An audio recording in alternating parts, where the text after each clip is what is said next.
Après cette série de bénédictions et de bilans, je voudrais partager avec toi le message de ce jour qui sera pour nous, pour chacune de nos églises et pour tous ceux qui nous suivent, même qu'ils soient membres de la base d'honneur, un message prophétique pour cette année 2020.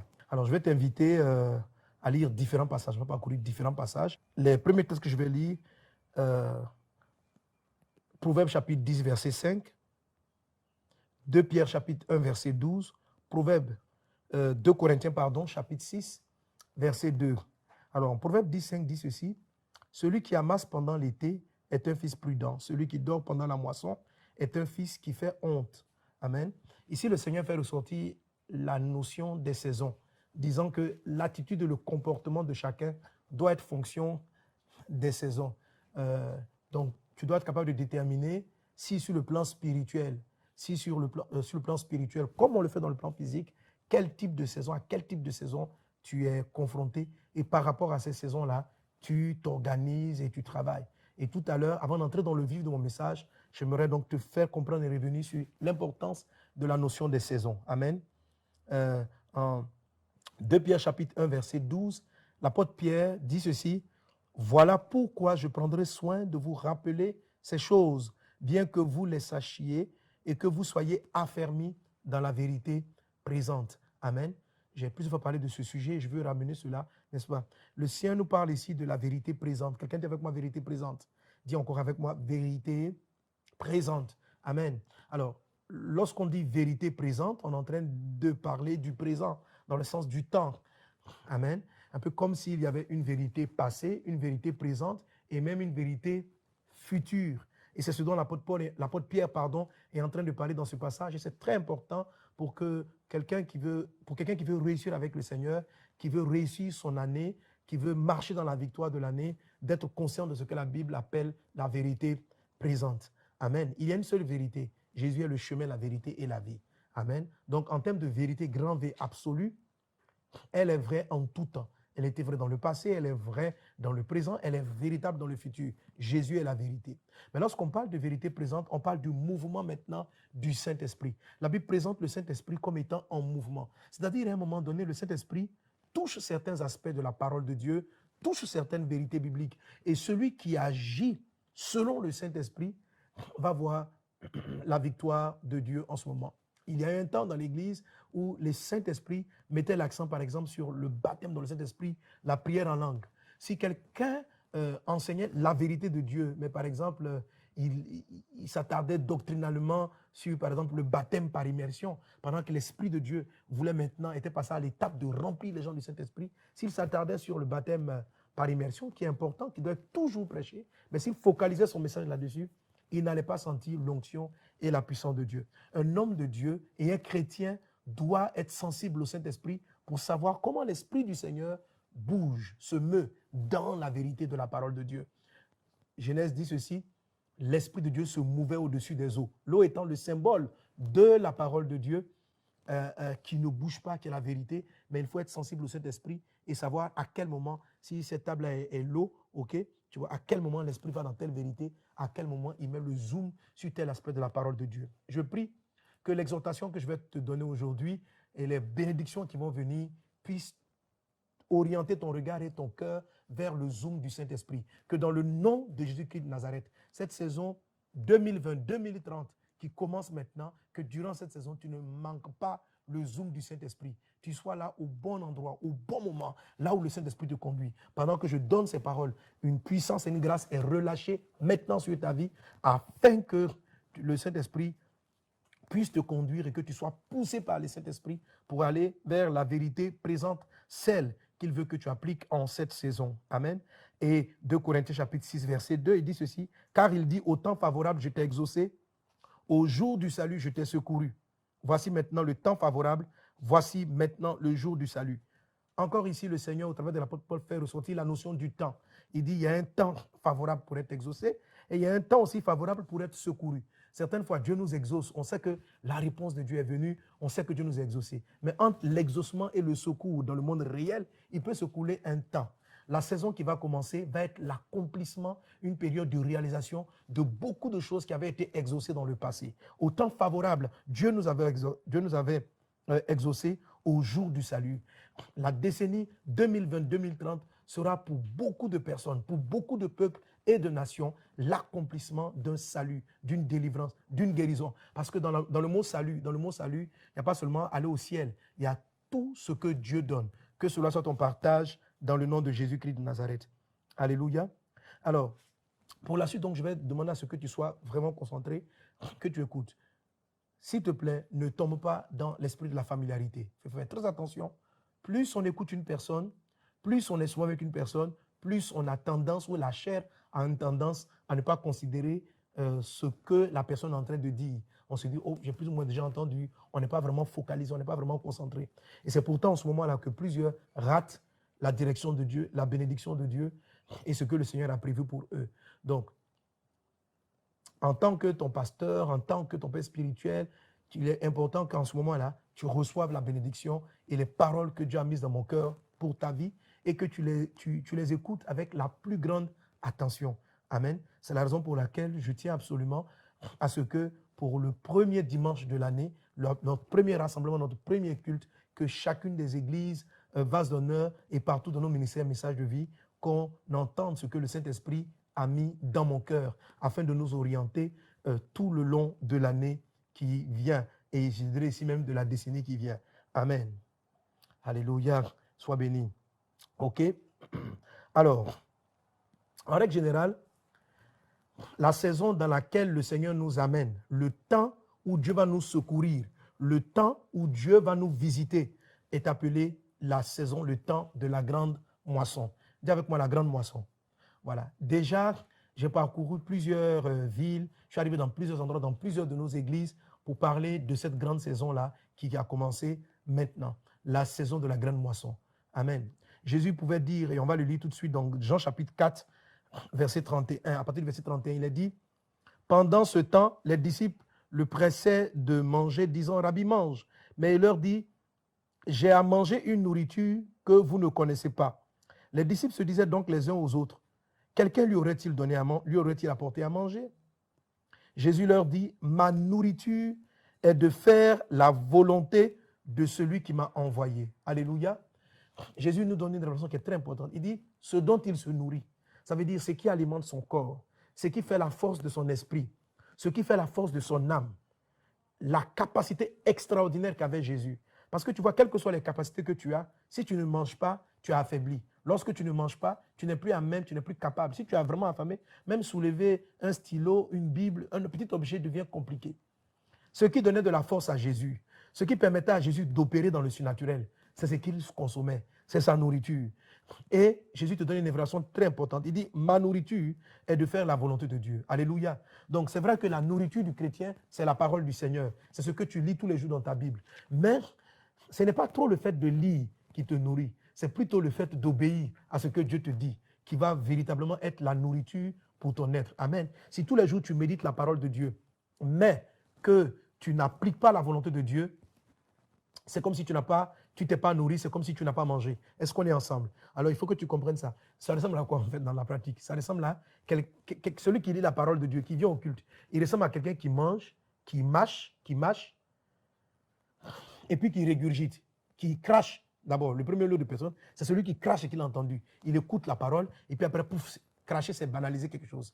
Cracher, c'est rejeter quelque chose. Voilà, qui rejette la parole. Aujourd'hui, dans le nom de Jésus, ne rejette pas cette parole. Ne la crache pas. Sinon, elle ne va pas te nourrir. Amen. Deuxième chose, il y a certains qui mâchent et qui avalent. Et puis après, pour différentes raisons, de nausée ou autre, la nourriture est expulsée. Ce n'est pas un crachat, ça s'appelle un vomissement. Alors, quand on vomit une nourriture, elle ne nous nourrit pas. On l'a avalée, mais elle ne nous nourrit pas. La nourriture doit rentrer en nous, entrer dans notre sang, produire ses effets, et puis être évacuée sous forme, une partie qui est évacuée sous forme de déchets. Okay? Donc c'est en ce moment-là que le corps peut profiter de ce dont il a mangé. S'il n'y a pas par exemple le côté évacuation, le côté manifestation, ou bien le côté aussi dépense d'énergie, ça crée une constipation. Ça crée une constipation et au lieu que la nourriture te fasse du bien, la nourriture va commencer à te faire du mal. Tu dois vivre entièrement la parole de Dieu dans son entièreté. Donc, la nourriture de Dieu, c'est seulement de lire la Bible, de l'avaler, c'est-à-dire de méditer ce que tu es en train de dire, d'arriver en toi et puis de l'exécuter, d'aller sur le terrain pour l'exécuter. Et c'est dans ce sens-là que Jésus dit, ma nourriture, c'est de faire la volonté de Dieu. Quand cette saison qui commence, tu fasses la volonté de Dieu. Que tu ne te limites pas seulement à venir au culte, à entendre les messages, mais que tu fasses la volonté de Dieu, afin que ton esprit, ton âme et ton corps soient nourris au nom de Jésus. Père, je prie afin que tu nous donnes d'être affamés de ta parole, mais de ne pas nous limiter à l'écoute de la parole, mais aussi à l'application de la parole de Dieu. Jésus dit donc, la nourriture est de faire la volonté de Dieu, la volonté de celui qui m'a envoyé et d'accomplir son œuvre. Amen. Donc, accomplir l'œuvre de Dieu, c'est la nourriture. Et cette saison, ça doit être notre nourriture et ça sera notre nourriture. Verset 35. Ne doutez pas qu'il y a encore 4 mois jusqu'à la moisson. Voici, je vous le dis, levez les yeux et regardez les champs qui déjà blanchissent pour la moisson.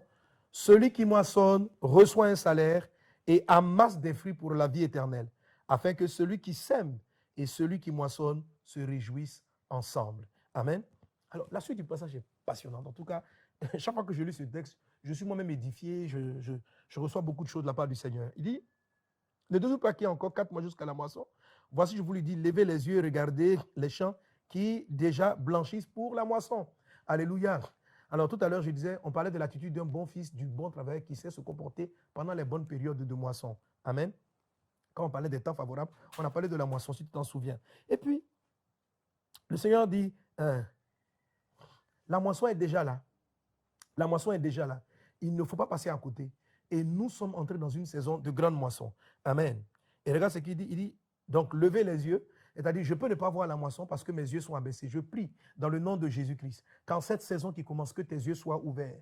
Que tes yeux soient non seulement ouverts, mais que ta tête se relève afin de voir le travail qu'il y a à faire. Je brise et je déchire le voile de la cécité, de l'aveuglement spirituel qui empêche les croyants, qui empêche les gens de voir ce que Dieu est en train de faire au nom de Jésus-Christ. Amen. Donc, levez les yeux, regardez les champs qui déjà blanchissent pour la moisson.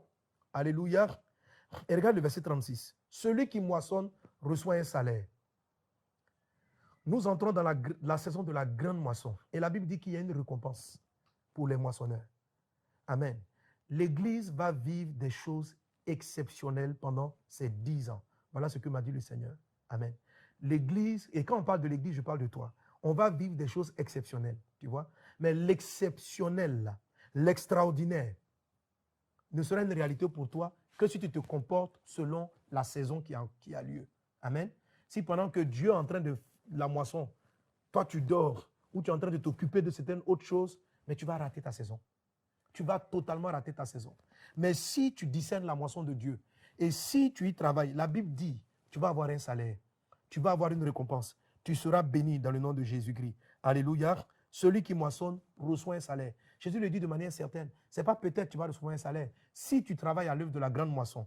Alors donc, pour la décennie 2020-2030, notre mission, notre mission ou le mouvement qui va nous conduire pendant cette décennie, ce sera donc la décennie de la grande moisson ou encore de la moisson exponentielle. Alléluia. Ce sera la décennie de la moisson exponentielle. Qu'est-ce que le Seigneur attend par moisson? Dans ce même passage, Jésus a appelé la moisson le fait que, suite au témoignage de la femme samaritaine, tout un village s'est tourné vers le Seigneur. La dame est partie, elle a simplement dit, ne serait-il pas le Messie? Et c'est comme si le cœur de cette population-là, qui était idolâtre, qui priait sur des montagnes, a été subitement touché, visité, et puis tous ont commencé à croire au Seigneur. Le temps de la grande moisson est un temps où les cœurs des hommes, des femmes, dans le monde entier seront disponibles pour venir vers Jésus. Avec une simple petite parole, avec une simple exhortation, des gens vont se convertir en masse. Alléluia. Voilà ce qu'on appelle la moisson. Les fruits seront mûrs. C'est-à-dire là où la parole de Dieu est passée, où des gens même dont les aïeuls avaient entendu parler de Jésus. Le temps de la moisson, c'est comme si le message que les parents ont reçu dans leur sang va parler. Et les cœurs seront attirés vers Jésus. Il va se produire dans le monde entier, dans des régions dites inaccessibles, Des gens vont se réveiller, vont avoir des visions ouvertes du Seigneur Jésus, vont courir après l'évangile de Christ, vont se tourner massivement vers le Seigneur. C'est ce qui va commencer, c'est ce qui a déjà commencé et qui va aller en s'amplifiant. Ça sera général dans le monde entier. Même les pays les plus fermés à l'évangile, les cœurs seront disposés. Vous savez, même les pays qu'on dit islamiques, qui sont officiellement comme ça, même dans l'endroit, plusieurs par milliers vont se tourner vers Jésus, sinon par millions même vont se tourner vers Jésus. Parce que dans les siècles passés, n'oublie pas, quand Dieu bénit un juste, la bénédiction s'étend sur des générations, sur plus de 1000 ans. Alors dans le passé, ces régions-là avaient entendu parler de Jésus-Christ. Et l'évangile est entré dans la mémoire du sang. Ne croyez pas seulement que ce sont les réclamations sataniques qui agissent sur les générations. Les réclamations sataniques agissent sur 3 à 4 générations. Mais les bénédictions de Dieu vont jusqu'à 1000 générations. Et le sang de plusieurs enfants, de plusieurs hommes dans le monde entier, en Asie, en Amérique, en Afrique, en Océanie, partout, va être comme disposé au cœur de l'évangile. Même des personnes qui n'ont jamais ouvertement entendu parler de Jésus vont avoir des visions ouvertes parce qu'une semence, consciente ou inconsciente, a été faite dans leur cœur. Certains qui sont par hasard tombés sur des petits messages ou des paroles fortes sur Internet vont subitement être attirés vers Jésus-Christ de Nazareth. Nous sommes en train d'entrer dans la saison. Amen. Et la Bible dit que pendant cette saison-là, celui qui dort fait honte. Pendant cette moisson, il faut agir. Et la Bible dit que la récompense et le salaire viennent dans la vie de ceux qui, pendant la moisson, vont faire ce qu'ils doivent faire. Que Dieu, dans sa grâce divine, te conduit dans cette saison. N'oublie pas, c'est ce qu'on appelle la vérité présente. Si pendant qu'on est en train de moissonner, toi, tu te focalises à faire un travail spirituel de semence, tu vas rater la période de la moisson parce que ce n'est pas le moment de s'aimer, c'est le moment de moissonner. Si pendant ce temps, tu es en train de faire une autre œuvre, même spirituelle, tu n'es pas dans la vérité présente. Tu es dans une vérité, tu es dans un autre aspect de la vérité et tu ne verras pas la gloire de Dieu. Et tu ne verras pas la gloire de Dieu. Les églises, les ministères qui ne sortiront pas pour faire rentrer les âmes à Dieu. Les églises, les ministères qui ne vont pas s'organiser pour le réveil spirituel qui est en train d'arriver vont comme s'éteindre. Le Saint-Esprit va s'y retirer. Elles auront de moins en moins de présence de Dieu. Nous devons nous lever pour la moisson et que cela soit ton cas dans le puissant et précieux nom de Jésus-Christ. Quelqu'un donne un bon amen avec moi. Alléluia. Je veux entendre un bon amen là où tu es. Voilà, même si c'est sur un écran, j'entends ton amen sur le plan spirituel. Donne un bon amen à Jésus. Amen. Donc, le Seigneur est présent et ça c'est très important de savoir que ton salaire, ta récompense, ta bénédiction pendant ces 10 ans sera fonction du travail que tu feras durant la moisson. Est-ce que tu comprends? Je te dis, ne dis pas que tu as déjà entendu le message. Ne tombe pas dans la familiarité. Prends ce message avec de la plus grande importance. Je t'en supplie par les compassions de Christ. La foi et la considération que tu manifestes pendant que je dis ces choses déterminera le succès ou l'insuccès de ta décennie. Tous ceux qui travailleront dans l'esprit de la moisson auront de la réussite. Ceux qui seront ailleurs vont échouer. Alléluia. Alléluia.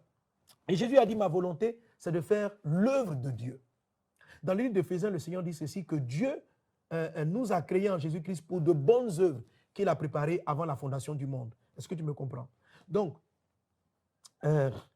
chacun a une destinée particulière et si tu es dans cette saison-là, c'est que dans le plan global de ta destinée, Dieu a inclus la saison de la moisson pour laquelle tu devras faire quelque chose de spécial. Tu devras agir particulièrement. La moisson va se produire comment? La grande moisson sera telle que les gens vont se convertir partout. Et les vases ou les récipients avec lesquels on va récolter, ce sont nos secteurs d'activité. Dans notre église, on les appelait les smalas. Et je vais t'exhorter parce que le livre est sorti. J'avais fait une première édition, mais j'ai retravaillé le livre où je parle des smalas. Alléluia. C'est-à-dire comment chacun dans son secteur d'activité peut devenir un ouvrier de la grande moisson.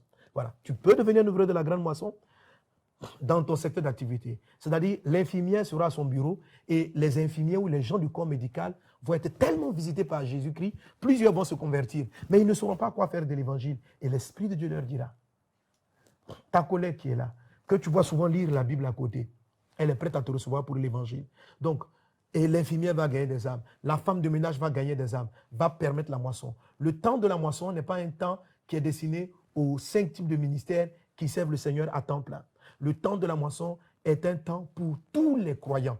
C'est comme ça que vous allez avoir de la promotion au niveau de votre travail. C'est parce que tu vas considérer ton travail de coiffeur de cheveux, ton travail de nettoyeur, tu vas considérer ton travail, je ne sais pas, de mécanicien, peu importe ce que tu fais. C'est parce que tu vas le considérer comme un moyen entre les mains du Seigneur pour gagner les âmes à Jésus, pour moissonner les âmes. C'est parce que tu vas avoir cette considération que tu auras un salaire de Dieu. Alléluia. Sans quoi, si tu ne rentres pas dans cet esprit-là, je ne dis pas que tu perdras ton travail, mais tout ce que tu vas récolter, c'est ton salaire matériel. Ce n'est pas le salaire de Dieu. Tu auras peut-être quelques milliers d'euros, tu auras des milliers, peut-être même des millions de CFA, mais qui nourrit ton âme? Comment tu vas recevoir le bonheur pour ton âme? Est-ce que l'argent peut te donner la paix? Est-ce que l'argent peut te donner la joie? Ok? Le salaire de Dieu concerne tout cela. Alors, si aujourd'hui tu entends mon message et que tu convertis ton activité professionnelle en système pour gagner les âmes à Jésus, alors tu es en train de travailler pour la moisson. Amen. Quel que soit ce que tu fais, es-tu aménageur, décorateur, fonctionnaire, travailleur à titre personnel, si tu entres en prière pendant que je suis en train de parler et que tu décides de consacrer ce pan-là au salut des âmes, à la délivrance des captifs, alors tu auras un salaire. Alléluia. Le message que je vais te donner tout de suite va permettre à ce que tu sois prêt pour être un des ouvriers de la moisson, de ceux-là que Dieu a envie de rémunérer, de protéger, de garder. Alléluia. Les miracles qui vont arriver pour tous ceux qui vont travailler dans la moisson seront exceptionnels. C'est pourquoi j'appelle aussi l'année, la décennie, la moisson exponentielle. Parce qu'elle va aller de manière croissante. Des gens seront dans des boîtes de nuit, ils vont commencer à pleurer sur leurs péchés, se tourner vers Jésus. Ils vont aller frapper à ta porte pour dire, nous tous dans cette boîte, on a décidé de donner ta vie à Jésus. Vous entendez ce mot que je dis littéralement. On va entendre ce témoignage-là dans le cours de la décennie où plusieurs endroits de perversion vont littéralement fermer parce que Dieu les aura visités en plein. Dieu les aura visités en plein. Des croyants qui sont en train de m'écouter, vous allez passer simplement devant des endroits. Vous allez vous asseoir simplement en train de manger même à des restaurants. Et dans le restaurant, les gens vont commencer à pleurer. Un peu les miracles qu'on voyait avec Charles Finet. Certains d'entre vous qui me suivent en ce moment-là seront les instruments de Dieu pour de telles conversions. Ils seront arrêtés comme ça. Les gens vont commencer à pleurer sur leurs péchés. Ils vont dire, parle-nous de Jésus, parle-nous de Dieu. Ils vont être là. Y a-t-il pas un croyant ici? Je viens de faire un songe. Et vous allez voir souvent ce qu'on appelle des visions collectives. Et je te donne déjà ce petit témoignage-là. Une de nos filles, de mes filles, qui était à Abidjan, mais qui vient du Canada, avec une chose assez intéressante pour te parler de comment Dieu visite partout. Alors, pour la veille de la traversée, donc à la veille de la traversée, elle voulait venir, mais c'est quand même une jeune fille avec ses parents, tout ça. Ses parents n'étaient pas trop partants au départ, mais elle a su leur demander la permission, ils l'ont autorisé parce qu'ils voulaient, ils auraient voulu qu'elle aille à leur veiller à eux. Je crois que sa maman avait même souhaité venir aussi. Puis bon, je pense qu'à la fin, qu'elle n'est pas venue. Alors, pendant qu'on était là, et puis j'étais dans le mouvement de la prophétie, donc pendant que je prophétisais, l'Esprit m'a parlé donc de l'onction qui va descendre sur chacun, l'onction de prophétie. Je vous exhorte donc pour l'occasion à tous revisiter la veillée de traversée que j'ai donnée. Amen. Que j'ai faite. Il faut la revisiter, il faut réécouter les prophéties, il faut réécouter les messages parce que je ne reviendrai pas sur tous les aspects. Est-ce qu'on est prêt? OK? Est-ce que c'est bon? Alors, donc, cette sœur-là, pendant qu'elle était à la veillée, à un moment donné dans la prophétie, m'appuyant sur Jérémie chapitre 1, verset 10, je dis le Seigneur ou des personnes d'une onction particulière prophétique et j'entendais dans mon esprit déracinement. Amen. Déracinement. Et je déclare encore le déracinement des mauvaises choses dans ta vie. Un enracinement, c'est quelque chose qui semble figé, bloqué et qui donne un arbre qui produit toujours le même fruit. Donc, même quand tu enlèves la maladie, si la maladie est enracinée dans la famille, même quand tu enlèves la maladie, même quand la personne est guérie, la maladie va finir par revenir 1 année, 2 ans, 3 ans plus tard. C'est ce qu'on appelle un enracinement. Quand quelqu'un a un fruit dans sa vie de blocage, de tristesse, d'angoisse et d'amertume, si le mal est enraciné, si vous enlevez les fruits, le mal peut revenir. Alléluia. Et Jésus dit dans Jérémie chapitre 1, Dieu dit à Jérémie, il dit qu'il lui donne l'onction, qu'il l'établit pour arracher, pour déraciner les choses, pour abattre les murs et pour planter. Je prophétise dans le nom de Jésus-Christ que le Saint-Esprit se répande sur toi. Sache, toi qui es en train de m'écouter, que tu as reçu aussi cette onction. Pendant que tu vas réécouter ce pan de la veillée-là, l'Esprit Saint va venir sur toi.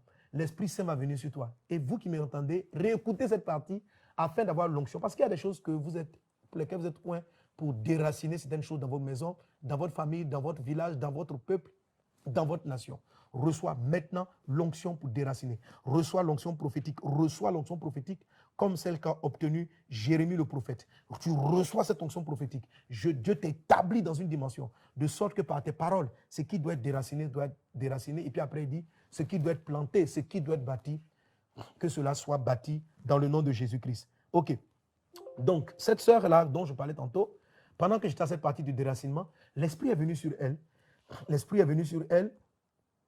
Elle avait les mêmes qui bougeaient, parce qu'il y a une très forte onction en ce moment dans la salle. Donc, plusieurs sont tombés et l'Esprit les a amenés devant.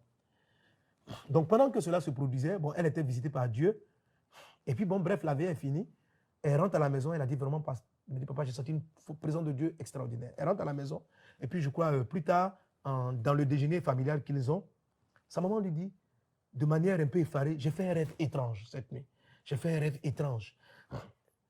Et sa maman raconte à sa fille ce rêve étrange qu'elle a fait. Elle dit, dans mon sommeil, donc vers 2h, 3h du matin, j'ai vu comme un grand arbre qui était planté, je ne sais pas, dans leur cour ou ça. Et puis, c'est comme si quelque chose a demandé de voir les racines de l'arbre. C'était des grandes racines qui étaient entremêlées. Et puis, une voix est venue comme une scie, j'oublie un peu le détail de la révélation, comme arracher, déraciner l'arbre, frapper l'arbre. Et puis, il y a une voix qui est venue, déracine cet arbre, déracine cet arbre. Donc, sa maman fait un rêve d'un déracinement de quelque chose dans sa maison, dans sa famille. OK? Et elle raconte ça à sa fille qui ne lui a pas parlé de la veillée. Alors, la fille a dit, elle ne discute pas. Et sa maman était un peu surprise par ce rêve parce qu'elle savait que Dieu venait de lui dire quelque chose de très, très, très important. Quelque chose venait d'être déraciné dans leur maison, venait d'être enlevé dans leur famille. Et elle a vu ça en rêve. Alors, la fille, elle va sur YouTube, elle reprend la vidéo du culte, de la veille de traversée, et puis, elle amène à juste la partie, et puis elle fait juste écouter à sa maman. Quand sa maman a vu, elle a commencé à pratiquement elle est tombée. Elle dit, c'est pas croyable. Pendant que ma fille est en train de recevoir l'onction de déracinement, moi, dans mon rêve ici, à plusieurs kilomètres du lieu de la traversée, j'étais visité par l'Esprit et Dieu est en train de déraciner. Pour dire que, ouais, tu vois, c'est pas les choses que je profite. Non seulement c'est pas du hasard, bon, de toute façon, vous le savez maintenant, comment Dieu honore sa parole, par l'esprit de la prophétie, mais reçoit vraiment cette onction.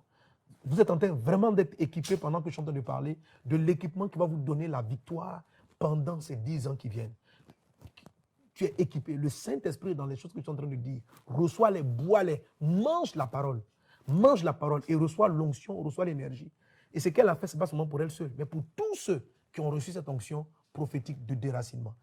Les 6 premiers mois de l'année et les temps qui vont venir seront des temps où vous allez aller traiter avec ruiner ce qui doit être ruiné, briser ce qui doit être brisé, déraciner ce qui doit être déraciné. Qu'il en soit ainsi dans ta vie, dans le nom puissant de Jésus-Christ de Nazareth. Quelqu'un donne un bon amen. Alors donc ça, la grande moisson, c'est les 10 ans. Et puis pendant que moi je préparais le moment avec les pasteurs, tout ça, je dis bon, je crois que la première année, ça sera l'année, les 2 premières années seront les années où nous allons préparer les ouvriers pour la moisson. OK? Parce que le Seigneur dit la moisson est grande. Mais ce n'est pas parce que la moisson est grande qu'on va se jeter comme ça dans la moisson. Il faut être des ouvriers qualifiés. Des ouvriers qualifiés pour faire quoi? Pour être capable de couper la moisson. Pour être capable d'être des sources qui vont déclencher le salut des âmes. Deviens un ouvrier qualifié au nom de Jésus. Donc, Jésus dit il y a peu d'ouvriers parce qu'un ouvrier, c'est une personne qui est qualifiée à faire un ouvrage. Que le Saint-Esprit te qualifie. Et je crois que dans les 2-3 premières années de la décennie seront un moment où plusieurs moissonneurs vont être qualifiés. Et je sais que tu reçois cette onction-là dans le nom de Jésus. Et tu vas recevoir un grand salaire dans le nom de Jésus-Christ de Nazareth. Voilà, donc, pendant que je disais ça, ça c'est en réunion même de préparation avec les pasteurs, l'Esprit a attiré mon attention, il m'a dit, pendant que je préparais maintenant la traversée, il dit cette année, ça sera l'année du tout est possible, l'année du tout possible, l'année où l'impossible va devenir possible. Je dis, waouh, ça me dit quoi? Autrement dit, cette année, il va y avoir des choses extraordinaires pour tous ceux qui entendent ce message, qui sont concernés par la saison que Dieu m'a révélée. Amen. Il va se passer des choses hors du commun, des choses extraordinaires. En termes de croissance d'église, je crois qu'on va avoir des ouvertures dans des endroits surprenants. En fait, je vois déjà sur des églises, c'est-à-dire les peuples où on a dit les autochtones ne se convertissent pas. Les endroits où on a dit les habitants ne se convertissent pas. Ce qui va se produire dans cette année 2020, ils viendront de partout. On va voir des gens dire, mais non, mais on n'a même pas changé notre méthode, on était comme ça, et les gens vont venir en masse. Les gens vont venir en masse. des miracles extraordinaires vont se produire. Qu'il en soit ainsi dans le nom de Jésus-Christ de Nazareth. Amen. Alors, l'année où Dieu est en train de former les grands ouvriers de la moisson, Dieu aussi dit ceci, c'est l'année du tout est possible. Alors, cette année sera particulièrement une année de choses extraordinaires, de choses qu'on disait impossibles. Dieu va les accomplir, il va les rendre possibles. Il va les amener à l'existence. On disait impossible à quelqu'un peut-être de ta race, de ton origine, d'être positionné dans tel environnement, cela va se faire. On disait impossible que quelqu'un quitte cet anonymat-là pour diriger un pays, cela va se faire dans les nations. Cela va se faire. On disait certaines maladies incurables, cela va se faire. Dans beaucoup de domaines, il va y avoir une manifestation de l'extraordinaire, c'est-à-dire de ce qui sort de l'ordinaire. Et je veux te préparer à cela. Amen. Une chose que j'ai oublié de te dire aussi par rapport à la moisson, quand Dieu qualifie les ouvriers de la moisson, Dieu les qualifie non seulement pour moissonner, mais Dieu aussi les qualifie pour combattre les ennemis de la moisson. Parce que toute moisson attire beaucoup de convoitises. Okay? Dans une plantation, lorsque les fruits sont mûrs, ce n'est pas seulement le paysan qui vient récolter ce qu'il a semé, il y a aussi des insectes qui viennent aussi se nourrir des plantes, qui viennent aussi se nourrir des fruits, et il y en a de tout genre, de toutes sortes. Donc, quand on parle de moisson, il faut aussi savoir, il faut aussi se préparer que la moisson est synonyme de manifestation, de plein de faux prophètes, de fausses prophéties, de tentatives de putréfaction. C'est-à-dire parce que lorsque les vers viennent rentrer dans des fruits mûrs, ils vont les pourrir, ils vont les détruire, ils vont les rendre incomestibles, ils vont les rendre indigestes. Okay? Ça c'est le travail que va faire l'ennemi. Donc, les âmes vont se préparer. Mais quand les âmes se convertiront, seront disposées dans un endroit, si malheureusement, ils tombent sur un faux prophète, ils tombent sur un faux pasteur, ils tombent sur une mauvaise, sur une secte, ils vont s'éloigner parce qu'ils auront à cœur de chercher Dieu et la réponse qui leur sera donnée sera une réponse malsaine. Nous devons être sur tous les fronts. Nous devrons être partout. Tu devras être à ton poste. Tu devras être à ta place afin de pouvoir accueillir les âmes que Dieu envoie. Alléluia. Et dans ce mouvement-là, Dieu fera des choses extraordinaires. Amen. Parlons donc du tout est possible. Je lis ce texte de Luc chapitre 1, verset 34. La Bible dit là, Marie dit à l'ange, comment cela se fera-t-il? Je te rappelle, c'est le passage qu'on connaît. L'ange est venu lui dire, tu vas apporter un enfant. Et Marie dit, mais comment cela se fera-t-il? Puisque je ne connais point d'homme. L'ange lui répondit, le Saint-Esprit viendra sur toi et la puissance du Très-Haut te couvrira de son ombre. Amen. Le Saint-Esprit viendra sur toi et la puissance du Très-Haut te couvrira de son ombre. Amen. Le Seigneur, l'ange lui dit que si ces deux conditions-là sont réunies, ce qu'on appelait impossible va devenir possible. C'est-à-dire la couverture par le Saint-Esprit. Amen. Le Saint-Esprit qui vient sur toi et la puissance du Très-Haut qui te couvre de son ombre. Amen. Tu vas rentrer dans le tout possible, dans l'impossible devient possible parce qu'il y a deux éléments qui seront activés dans ta vie. L'Esprit qui te recouvre, et la puissance du Très-Haut qui te couvre de son ombre. Si ces deux éléments-là sont réunis, comme dit l'ange à Marie, cela devient possible. Amen. Si ces deux conditions-là sont réunies, ça devient possible. Et je prophétise sur toi que les deux conditions, et je sens pendant que je parle, pendant que je suis en train de dire ces choses, que l'Esprit du Seigneur est en train de poser, pour tous ceux qui écoutent attentivement ce message, est en train de poser sur vous ces deux éléments. Parce que le Saint-Esprit peut te couvrir, mais le Saint-Esprit peut te revêtir. Et le Saint-Esprit peut venir sur toi, mais tu n'es pas à l'ombre de la puissance de Dieu. Ok? Il faut que ces deux éléments soient là. Il y a certains qui sont à l'ombre de la puissance de Dieu, mais qui ne sont pas, comment dirais-je, le Saint-Esprit ne s'est pas revêtu, le Saint-Esprit ne s'est pas recouvert. Et l'Esprit m'expliquait que ce n'est pas exactement pareil. Amen. J'ai beaucoup enseigné, j'ai souvent parlé du revêtement. Je ne vais pas le développer. Il y a un ouvrage qui va sortir très bientôt là-dessus et il faudra le lire. Amen. Il a dit, C'est pourquoi le saint enfant qui naîtra de toi sera appelé fils de Dieu. Alléluia. Pourquoi il sera appelé fils de Dieu, cet enfant qui naîtra de toi? Parce que le Saint-Esprit va te recouvrir et la puissance du Très-Haut va te couvrir de son ombre. Amen. C'est merveilleux. Alléluia. Note bien la notion du Saint-Enfant qui naîtra de toi. Ici, il s'agit de Jésus, mais je veux parler de tout projet, de toute entreprise. Quand ces deux éléments-là sont mis ensemble, tout ce qui naît de toi, parce que beaucoup d'entre vous, pour pouvoir aller toucher la moisson qu'ils doivent toucher, alléluia, Dieu va les faire engendrer des entreprises. Dieu va leur faire engendrer des structures. Dieu va mettre dans ces 10 ans des choses qui vont établir. Certains vont accéder à la moisson par leur foyer même, par leur couple. Dieu va engendrer quelque chose au travers d'eux. Un produit, une activité, un ministère. Dieu va engendrer quelque chose avec toi. Et cette chose-là est comme un enfant de Dieu. Alléluia. Et au verset 36, il est dit, voici Élisabeth, ta parente, a conçu, elle aussi, un fils en sa vieillesse. Tu vois, avec le elle aussi, Dieu compare le miracle qui a eu lieu dans la vie de Marie au miracle qui a eu lieu dans la vie d'Élisabeth. Amen. Donc, le Saint-Esprit a fait un travail particulier dans Élisabeth. C'est la raison pour laquelle l'enfant qu'elle a, certes, elle n'est pas vierge, certes, c'est l'enfant comment dirais-je, de son mari, comment ça s'appelle, Zacharie, c'est l'enfant de son mari. Mais c'est un miracle. Quelque chose s'est produit d'extraordinaire, c'est-à-dire le Saint-Esprit est venu sur elle et le Très aussi a couvert Élisabeth de son ombre pour que cela soit aussi possible. Donc, il a dit, Élisabeth, ta parente, a conçu elle aussi. Donc, elle a été visitée par cette même grâce, cette même puissance que toi, tu es en train de recevoir pendant que ce message t'est donné. La puissance du Saint-Esprit vient sur toi. Lève les mains vers le Seigneur et reçois cette onction. Reçois-la dans le nom de Jésus. Reçois-la dans le nom de Jésus. Amen. Tout à l'heure, j'arrive là-dessus, on va continuer. Amen. Il est dit, et celle qui était appelée stérile est dans son 6e jour, car rien n'est impossible à Dieu. Marie dit, je suis la servante du Seigneur, qu'il me soit fait selon ta parole. Et l'ange la quitta. Verset 37, car rien n'est impossible à Dieu. Voilà des textes que Dieu m'a donnés pendant que j'étais en retraite, en train de prier, préparant la veille du traversé. Car rien, Dieu me dit, mon fils, car rien ne m'est impossible. Rien.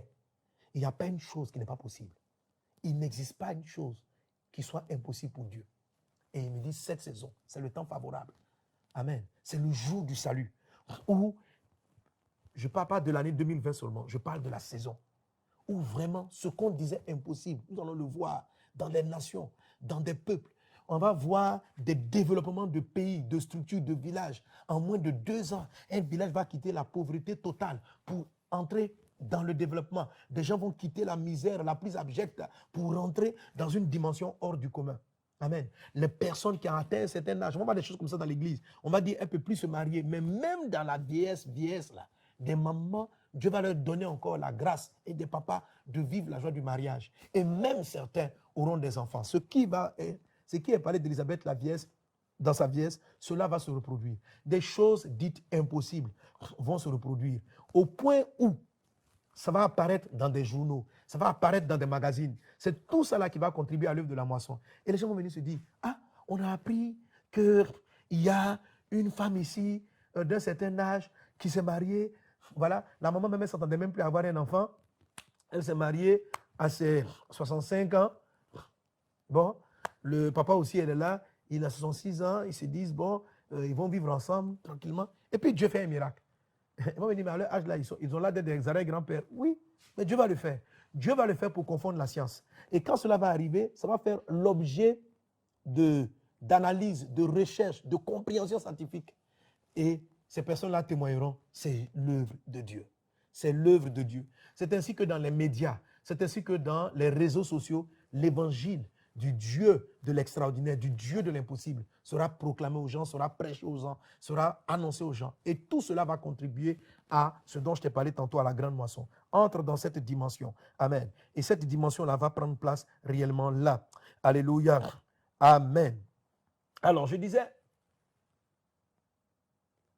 2 conditions étaient réunies. Amen.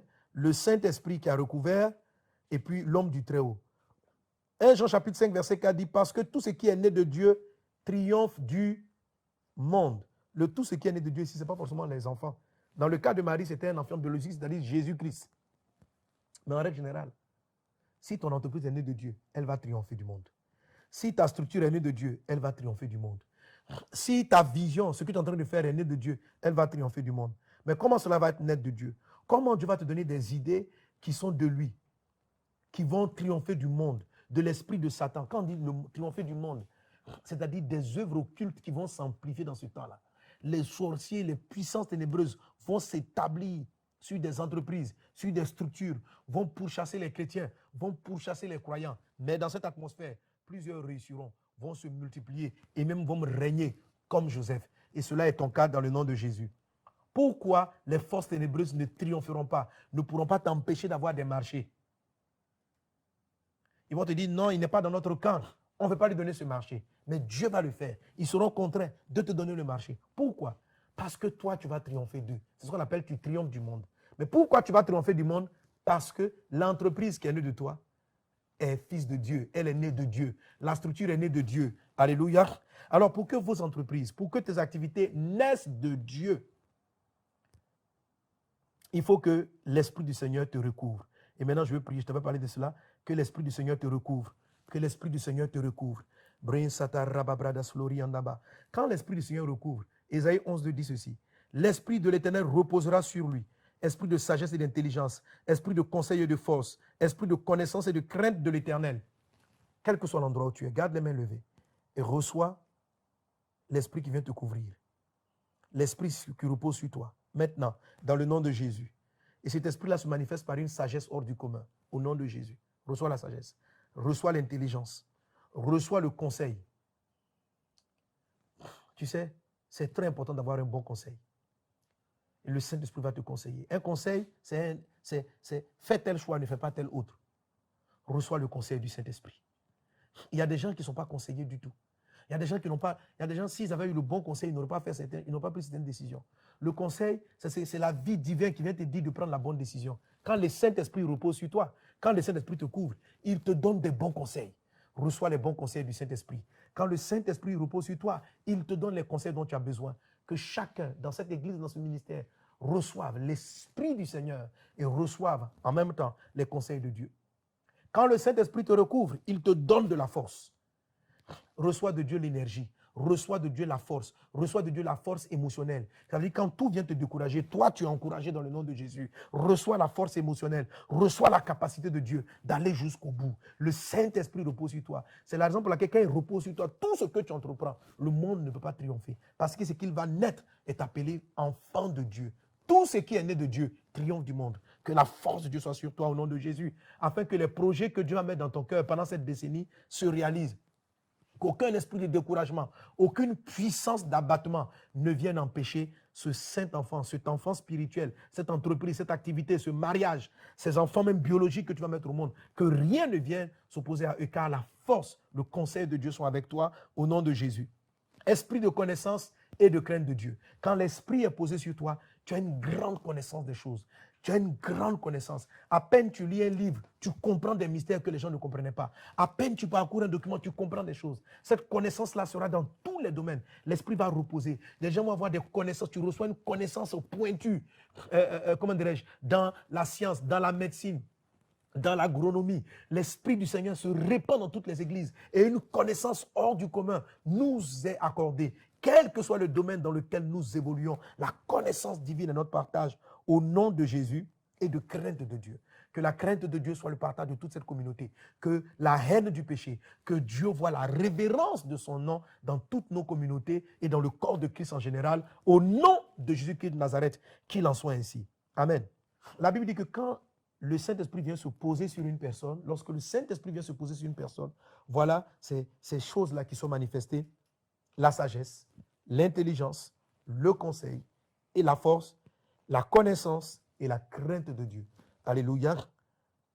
Donc, quand l'Esprit est venu sur Marie, c'est ce qu'elle a reçu. Elle avait la force. Elle a pu résister à tout ce qui pouvait être humiliation, d'avoir pris une grossesse avant le temps. Elle a résisté à tout ça. Elle avait la force. Joseph et elle, parce que le Saint-Esprit était là, ont eu le courage d'aller jusqu'en Égypte, de se déplacer et de vaincre les plans machiavéliques de Hérode. OK? Donc, c'est ce que Dieu fera. Il va te donner une capacité, un conseil, savoir comment éviter les pièges de l'ennemi, être au bon endroit au bon moment. Tu as vu, quand l'Esprit est venu, tu as vu comment Dieu parlait. En même temps qu'il est venu, Joseph avait un songe. Lève-toi, quitte ici, prends la maman, va dans ce lieu, prends la maman, va dans ici, fais ceci, fais cela. C'est ce qui va se passer dans ta vie. Tu comprends? Quand l'Esprit se pose sur toi, c'est ce qui fait cette différence. Alors quand l'ange lui dit que l'Esprit va venir sur toi, c'est de ça qu'il parle. C'est cette direction-là dans laquelle ils sont rentrés. À un moment donné, il était poussé par l'Esprit à aller à Nazareth parce que Jésus était appelé le Nazérien. Okay? L'Esprit va te pousser pour être là où tu dois être, au bon moment où tu dois être. Et cela a lieu dans toutes ces 10 années-là. Amen. Au nom de Jésus-Christ et pour la suite. Qu'il en soit ainsi dans ta vie au nom de Jésus. Amen. Et puis après, il dit, couvert de l'ombre. Alléluia. Alléluia. Il dit ceci, le Saint-Esprit viendra sur toi, c'est ce dont je viens de parler, et la puissance du Très-Haut te couvrira de son ombre. Reçois la couverture de l'ombre du Très-Haut. Reçois cette couverture. Reçois cette couverture.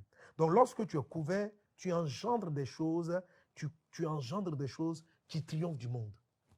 Amen. Lorsque tu es couvert par l'ombre. Alléluia. Alors, qu'est-ce que cela peut signifier? Tout s'explique dans la parole. Le psaume 91, verset 1 dit, « Celui qui demeure sous l'abri du Très-Haut repose à l'ombre du Tout-Puissant. Je dis à l'Éternel, mon refuge et ma forteresse, mon Dieu en qui je me confie, car c'est lui qui te délivre du filet de l'oiseleur. » Amen. Alors, je commente en même temps. Donc, lorsqu'on est à l'ombre du Tout-Puissant, on est comme dans un refuge divin. Reçois ce refuge divin. Entre dans le refuge divin. Alléluia. En fait, pour t'expliquer simplement, tu vois, l'ombre, un homme ne peut pas être couvert par l'ombre d'un objet qui est plus petit que lui. Je ne sais pas si tu vois. OK? Autour de moi, là, il y a ce petit pot-là. OK? Il dégage une ombre. Est-ce que cet homme-là peut me recouvrir? Pour qu'une ombre vienne te couvrir et que tu sois à l'abri, il faut que la chose soit au-dessus de toi ou soit suffisamment vaste pour pouvoir te recouvrir. Être à l'ombre du Tout-Puissant, c'est comme si l'ombre de Dieu, du grand Dieu qui a fait le ciel et la terre, grand Dieu, immense Seigneur, vient se poser sur toi. Et l'ombre t'annonce que il faut faire attention, pas toucher la personne qui est là. Alléluia. L'ombre est une protection. Tu vois, c'est comme si tu marches à côté d'une personne qui est très costaud et puis son ombre vient te couvrir. Ça veut dire que la personne n'est pas loin de toi. La personne est toujours là. Les gens ont l'impression que quelquefois tu es seul. Mais l'ombre du Tout-Puissant est là pour annoncer simplement qu'il est juste à côté de toi, prêt à te défendre. Et cela donne les résultats suivants. Celui qui demeure sous l'abri du Très-Haut repose à l'ombre du Tout-Puissant. Je dis à l'Éternel, mon refuge et ma forteresse. Dieu est ton refuge et ta forteresse. Chaque fois que dans ces 10 années, tu connaîtras des moments difficiles, parce que l'ombre est là, tu pourras te réfugier. Tu vas sentir une forteresse, il est ta forteresse. Les forteresses de l'ennemi ont été balayées, elles ont été renversées. Et c'est la forteresse du Dieu Tout-Puissant dans laquelle tu te trouves. Les flèches de l'ennemi ne pourront pas t'atteindre. Il dit encore ceci, pardon. Mon refuge et ma forteresse, mon Dieu en qui je me confie. Car c'est lui qui te délivre du filet de l'oiseleur. Amen. L'oiseleur, vous voyez, ce sont les filets de Satan, les filets de l'ennemi, les pièges dans lesquels tu passes et tu tombes sous un filet et tu n'arrives plus à bouger dans la suite de ton. Parce que le Seigneur est ton ombre. Tu comprends? Parce que le Seigneur est ton ombre. Parce que le Seigneur est ton ombre. Quel que soit le filet, il sera déchiré même avant de t'atteindre. Quels que soient les pièges qui viendront contre toi entre 2020 et 2030, dans cette décennie-là, ils ne t'atteindront pas au nom de Jésus-Christ de Nazareth. Amen. Tu vois, juste pour que tu comprennes un peu la différence, lorsque quelqu'un a le Saint-Esprit sur lui, ça ne l'exempte pas de tomber dans des pièges. C'est pourquoi il y a des gens qui sont très loin de Dieu, mais qui sont tombés dans des pièges de la sirène des eaux, qui ont été séduits par le sexe, qui sont tombés dans des pièges de l'ennemi. Ok? Le Saint-Esprit qui te recouvre va te donner des conseils. Il va t'orienter. Il va te donner de la sagesse. Il va te donner la force. Amen. Mais il y a des types de séduction. Il faut l'ombre. Il faut que le Seigneur lui-même soit à côté de toi et que sa puissance se recouvre pour pouvoir te protéger. Alléluia. Et c'est ce que les deux choses, tu vas les faire maintenant. Les deux choses, tu es en train de les recevoir maintenant. Reçois-les au nom de Jésus-Christ. Donc, il te délivre du filet de l'oiseleur. Ça veut dire qu'il y aura des pièges. Quelquefois, qui vont même te faire trébucher. Mais parce que l'ombre du Tout-Puissant avec toi, il va te soutenir et il va te faire sortir du filet de l'oiseleur. De la peste et de ses ravages. Il y aura dans les années qui viennent encore certaines maladies qui vont avoir de la recrudescence. Il y a une année, j'avais prophétisé sur certaines maladies que vont transporter même les moustiques. Et on les a vues ici en Côte d'Ivoire avec des épidémies de la dengue, qui est une maladie qu'on ne connaissait pas en Côte d'Ivoire ici. Et beaucoup en ont souffert. Amen. Je ne sais même pas si ça ne continue pas encore. Mais il va y avoir encore d'autres maladies étranges qui vont se passer après les années, vers le milieu de l'année 2025, 2027, par là. Bien sûr, les gemmes commenceront plus tôt, mais qui vont s'amplifier dans le monde. La peste qui va ravager dans ces années, c'est l'effervescence de certaines drogues qui vont proliférer dans des écoles. Et les enfants beaucoup d'enfants seront exposés. Au point où dans certains pays comme la Côte d'Ivoire, l'État va s'alarmer de manière particulière parce que l'ennemi va faire une attaque forte avec certaines drogues à vue de rendre addicts nos enfants. Mais voilà ce que dit Dieu. À cause de l'ombre du Tout-Puissant, à cause de l'ombre du Tout-Puissant, toi, tes enfants, ta famille, vous ne serez pas atteints dans le nom de Jésus-Christ. Amen. Il est dit, il te gardera de la peste et de ses ravages, de la cigarette de ses ravages, de la drogue et de ses ravages. Tu es protégé, tu es préservé, tu es gardé dans le nom de Jésus-Christ de Nazareth. Qu'il en soit ainsi, que le Saint-Esprit maintenant te couvre de la puissance de son ombre et que tu sois protégé, tu sois gardé, toi et ta famille, dans le nom de Jésus-Christ. Il dit, il te couvrira de ses plumes et tu trouveras un refuge sous ses ailes. Sa fidélité est un bouclier, est une cuirasse. Tu ne craindras ni les terreurs de la nuit, ça veut dire les sorciers, les œuvres occultes, ni la flèche qui vole le jour. Quand l'ombre du Tout-Puissant est sur toi, mon frère, c'est comme si tu n'as pas peur. On te parle de l'adversité, mais tu n'as pas peur. Que toute peur soit bannie de ton cœur, que toute crainte soit bannie de ton cœur, que l'ombre du Tout-Puissant te couvre, afin qu'aucune peur, aucune crainte. La Bible dit, ni la flèche qui vole de jour, ni la peste qui marche dans les ténèbres, ni la contagion qui frappe en plein midi, que 1000 tombent à ton côté, 10 000 à ta droite, tu ne seras pas atteint. De tes yeux seulement tu regarderas et tu verras la rétribution des méchants. Amen. Telles sont les conséquences de l'ombre du Seigneur, lorsque nous sommes recouverts de cette ombre-là.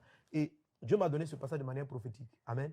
C'est pourquoi crois. Ce n'est pas des simples vœux. Je déclare cela sur ta vie. Que l'Esprit du Seigneur vienne sur toi. Il est dit, verset 10, aucun malheur, car tu es mon refuge. Verset 9, car tu es mon refuge, tu fais du très haut ta retraite. Aucun malheur ne t'arrivera, aucun fléau n'approchera de ta tente, car il ordonnera à ses anges de te garder dans toutes tes voies. Alléluia. La route que tu prendras durant ces 10 ans, le Seigneur te protégera. Les anges seront là pour te garder. Il en est ainsi dans le nom de Jésus. Voici les paroles que j'ai reçues pour notre maison, pour vase d'honneur, pour le travail que Dieu dit, je couvrirai mes enfants spirituels de mon ombre. Non seulement mon fils, je vous accorderai le revêtement du Saint-Esprit, la couverture du Saint-Esprit, mais je ferai plus. Il y a 2 choses que je vais faire. Je vais recouvrir le Saint-Esprit. Le Saint-Esprit va vous guider, il va vous conseiller, il va vous donner de la force. Mais il y aura mon ombre aussi qui va vous protéger des pièges, des subtilités. Toutes les voies que tu prendras, les anges de Dieu seront là pour que tu gardes. Amen. Il a dit, ils te porteront sur les mains, de peur que ton pied ne heurte contre une pierre. Tu marcheras sur le lion et sur l'aspic. Tu fouleras le lionceau et le dragon.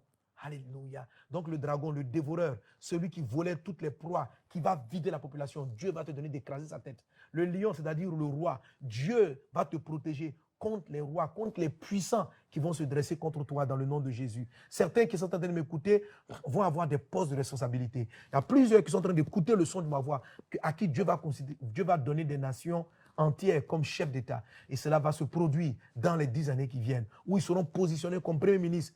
Et là, il y a des lions, ça veut dire des gens qui règnent. Mais Dieu vous accordera, à vous qui êtes concernés par cette révélation, à vous qui êtes concernés par cette prophétie. Je vois pendant que je parle, un frère qui me suit au Canada, que Dieu va appeler dans son pays. Il va les lever, il va les lever. Tu ne seras pas...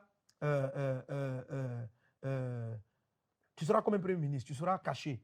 Mais tes conseils, tes avis vont orienter ta nation entière. Dieu va parler à un roi de te faire appel. Et l'Esprit va te oindre. Ça, c'est le revêtement du Saint-Esprit. Mais là où tu seras, il y aura des lions, il y aura des requins, il y aura des gens qui avaient l'habitude de régner et de dominer. Toi, Dieu fera avec toi la différence. Je parle à quelqu'un qui me suit en ce moment même au Canada, dans le nom de Jésus. Je vois une personne aussi aux environs qui me suit en ce moment à Issia, dans la ville de Issia.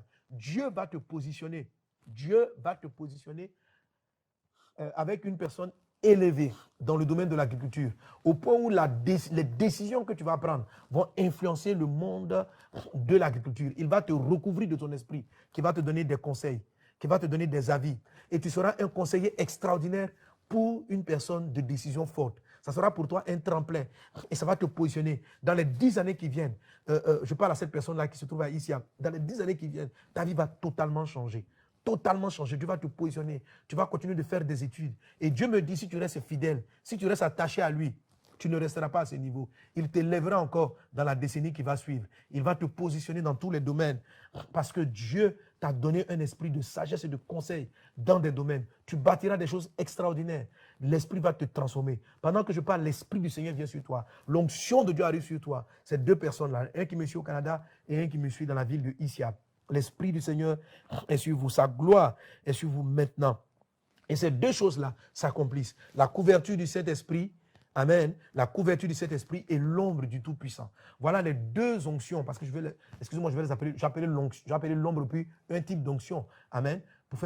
Ces deux choses-là nous sont accordées à vos honneurs. Que tous, partout où vous êtes maintenant en train de me suivre, levons la main vers le Seigneur et appelons maintenant. Père, honore ta parole. Si tu nous as révélé ces choses, Papa, ce n'est pas juste pour nous donner des slogans, ce n'est pas juste pour nous donner des encouragements, mais c'est pour accorder ces deux choses à tous ces frères et ces sœurs qui entendent dans ce moment ce message, qui reçoivent ce message, le revêtement du Saint-Esprit et la couverture de l'ombre du Tout-Puissant vient sur nos vies maintenant dans le nom de Jésus-Christ. Tu gardes ton peuple, tu nous préserves par ton ombre, tu nous protèges, tu nous gardes, tu nous mets dans ta forteresse contre les flèches de l'ennemi, contre les œuvres des ténèbres, contre les différents pièges, contre les différents types de malheurs, contre toutes ces choses-là que l'ennemi peut envoyer contre nos vies. Seigneur, merci pour ton ombre. Merci pour ton ombre qui nous recouvre en ce moment, qui recouvre les églises, qui recouvre chaque communauté vase d'honneur. Pendant que je suis en train de dire ceci, je vois la ville de Boaké.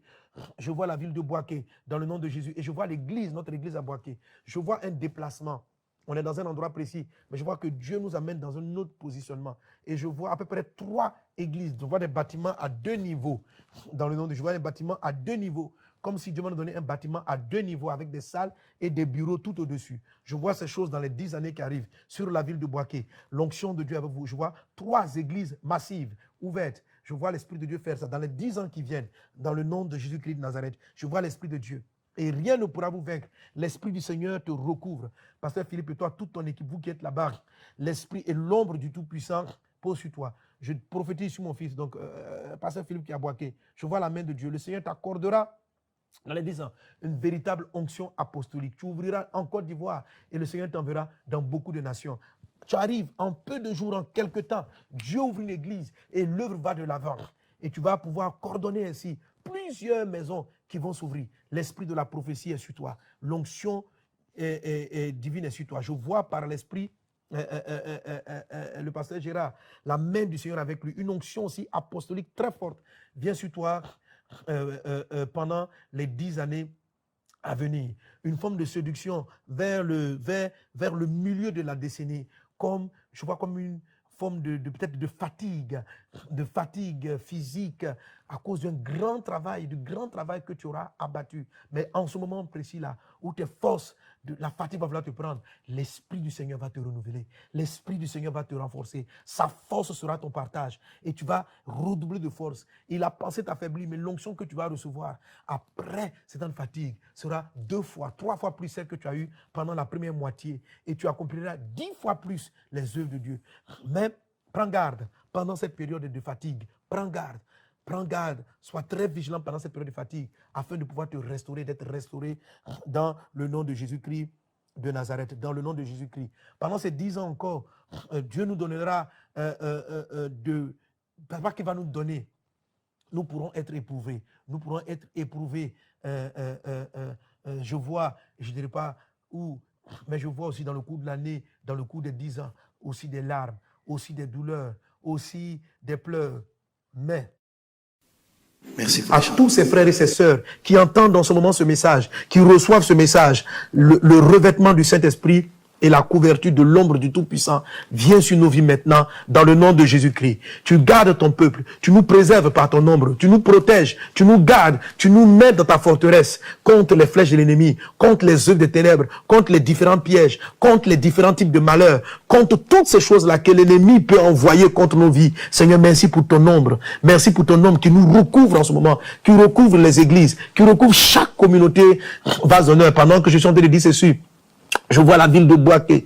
Je vois la ville de Boaké dans le nom de Jésus. Et je vois l'église, notre église à Boaké. Je vois un déplacement. On est dans un endroit précis, mais je vois que Dieu nous amène dans un autre positionnement. Et je vois à peu près 3 églises. Je vois des bâtiments à 2 niveaux. Dans le nom de Dieu, je vois un bâtiment à 2 niveaux. Comme si Dieu m'a donné un bâtiment à 2 niveaux avec des salles et des bureaux tout au-dessus. Je vois ces choses dans les 10 années qui arrivent sur la ville de Boaké. L'onction de Dieu avec vous. Je vois 3 églises massives, ouvertes. Je vois l'Esprit de Dieu faire ça dans les 10 ans qui viennent. Dans le nom de Jésus-Christ de Nazareth. Je vois l'Esprit de Dieu. Et rien ne pourra vous vaincre. L'Esprit du Seigneur te recouvre. Pasteur Philippe et toi, toute ton équipe, vous qui êtes là-bas, l'Esprit et l'ombre du Tout-Puissant pose sur toi. Je prophétise sur mon fils, donc Pasteur Philippe qui a Boaké. Je vois la main de Dieu. Le Seigneur t'accordera dans les 10 ans, une véritable onction apostolique. Tu ouvriras en Côte d'Ivoire et le Seigneur t'enverra dans beaucoup de nations. Tu arrives en peu de jours, en quelques temps, Dieu ouvre une église et l'œuvre va de l'avant. Et tu vas pouvoir coordonner ainsi plusieurs maisons qui vont s'ouvrir. L'esprit de la prophétie est sur toi. L'onction divine est sur toi. Je vois par l'esprit le pasteur Gérard, la main du Seigneur avec lui, une onction aussi apostolique très forte vient sur toi pendant les 10 années à venir. Une forme de séduction vers le milieu de la décennie, comme je vois comme une forme de peut-être de fatigue physique à cause d'un grand travail, que tu auras abattu. Mais en ce moment précis là, où tes forces, la fatigue va vouloir te prendre, l'Esprit du Seigneur va te renouveler, l'Esprit du Seigneur va te renforcer, sa force sera ton partage et tu vas redoubler de force. Et la pensée t'affaiblit, mais l'onction que tu vas recevoir après cette fatigue sera 2 fois, 3 fois plus celle que tu as eue pendant la première moitié et tu accompliras 10 fois plus les œuvres de Dieu. Mais prends garde pendant cette période de fatigue. Prends garde. Sois très vigilant pendant cette période de fatigue afin de pouvoir te restaurer, d'être restauré dans le nom de Jésus-Christ de Nazareth, dans le nom de Jésus-Christ. Pendant ces 10 ans encore, Dieu nous donnera d'abord qu'il va nous donner. Nous pourrons être éprouvés. Je vois, je ne dirais pas où, mais je vois aussi dans le cours de l'année, dans le cours des 10 ans, aussi des larmes, aussi des douleurs, aussi des pleurs. Mais l'œuvre de Dieu est comme ça. Nous serons dans cette bataille, dans cette guerre. Et certains d'entre nous, dans la bataille, pendant ce temps, iront se reposer de leurs œuvres auprès du Seigneur. Alors Dieu, comme il a dit, il dit, ne doutez pas qu'il y a encore 4 mois jusqu'à la moisson. Je vous dis, levez déjà les yeux, les champs qui commencent déjà à blanchir, qui annoncent la moisson, qui arrivera certainement. C'est vrai, il y a le grand travail et il y a des ouvriers dans cette moisson-là qui vont travailler, qui vont œuvrer, mais certains, selon le plan du Seigneur, iront se reposer de leurs ouvrages. C'est pourquoi ne tarde pas. C'est pourquoi les prophéties que j'annonce, ne remets pas à demain, ne remets pas après-demain. Fais ton ouvrage maintenant. Tout ce que Dieu te donne de faire, fais-le maintenant. Commence maintenant. Ce que vos mains touchent à faire, faites-le maintenant. Là, à l'instant où je parle, l'Esprit est venu sur chacun d'entre vous. Le conseil du Saint-Esprit est là. Ce que Dieu vous demande de faire, d'opérer, opérer. Là où Dieu te demande d'aller ouvrir une église, va.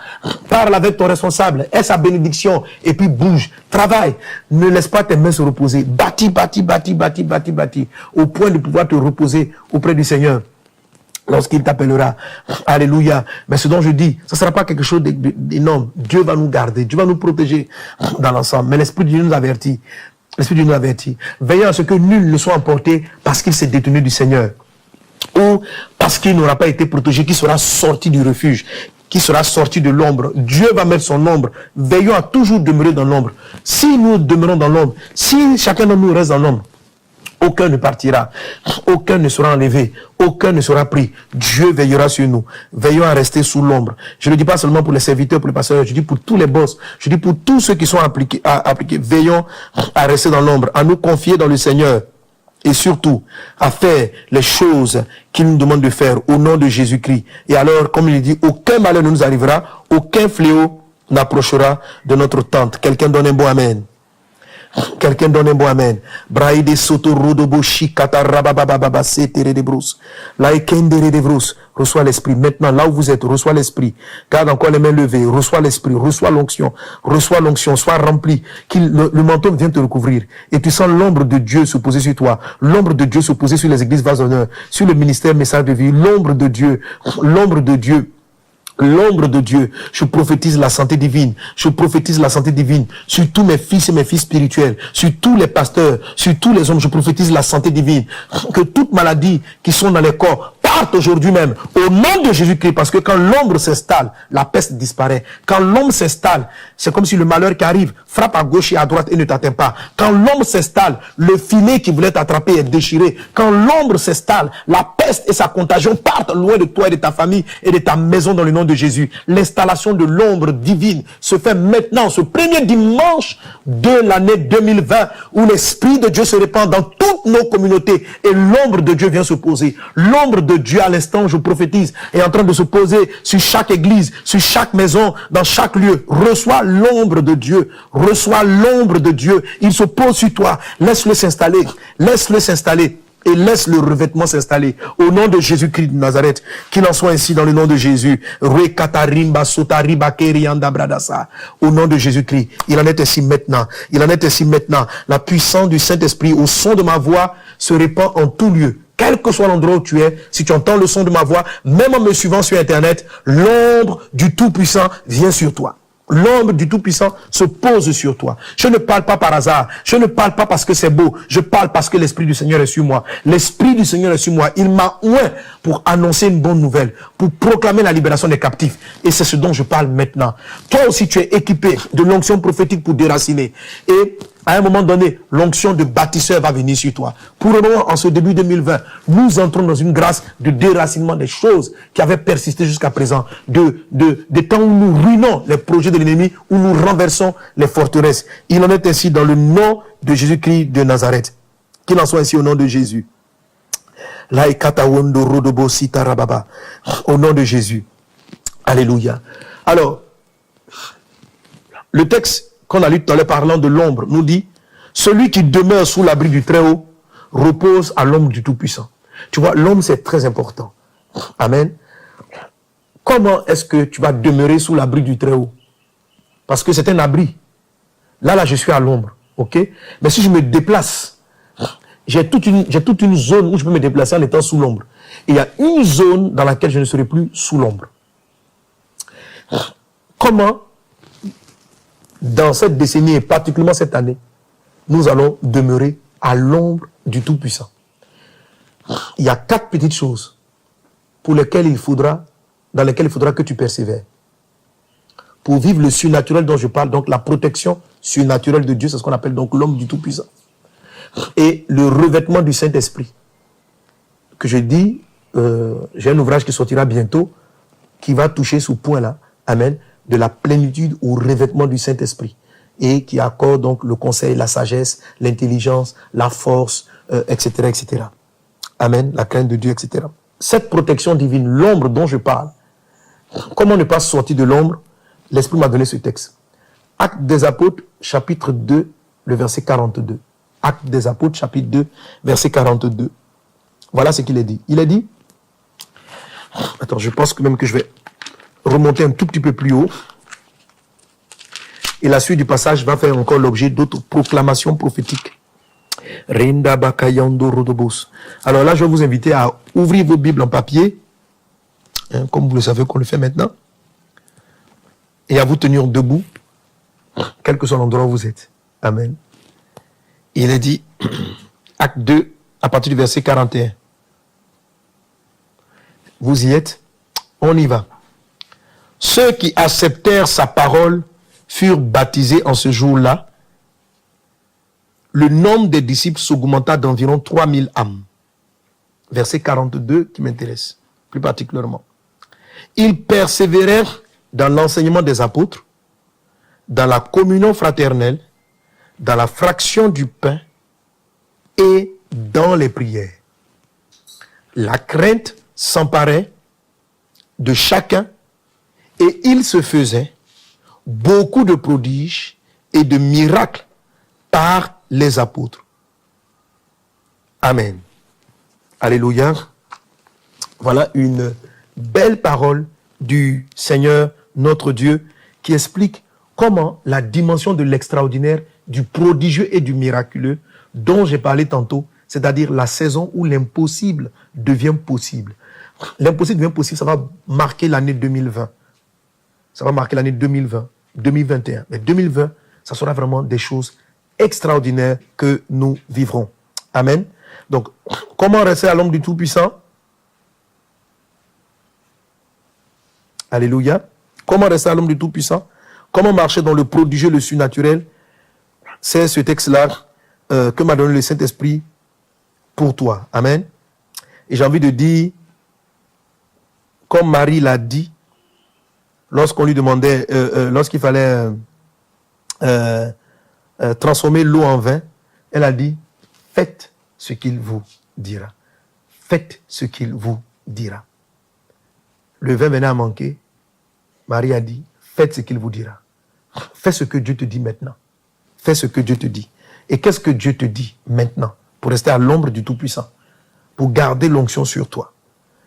Il dit, voilà ce que faisait la première église. La Bible dit, il persévérait dans l'enseignement des apôtres. Tu dois persévérer dans l'enseignement des apôtres. 2, dans la communion fraternelle. 3, dans la fraction des pains. 4, dans la prière. Voici les 4 choses pour lesquelles tu devras persévérer afin de demeurer sous l'abri du Très-Haut. Aujourd'hui, l'ombre est venue se poser sur toi.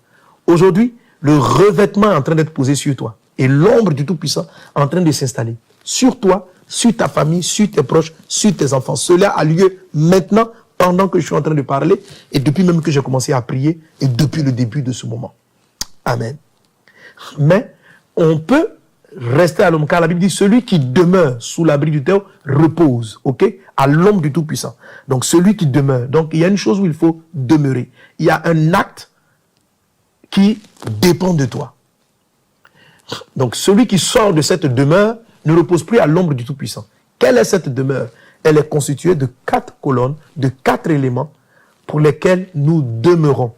Premièrement, ces éléments sont la persévérance dans l'enseignement des apôtres, la persévérance dans la communion fraternelle, dans la fraction des pains et dans la prière. Voilà les 4 éléments dans lesquels tu devras persévérer. Alléluia.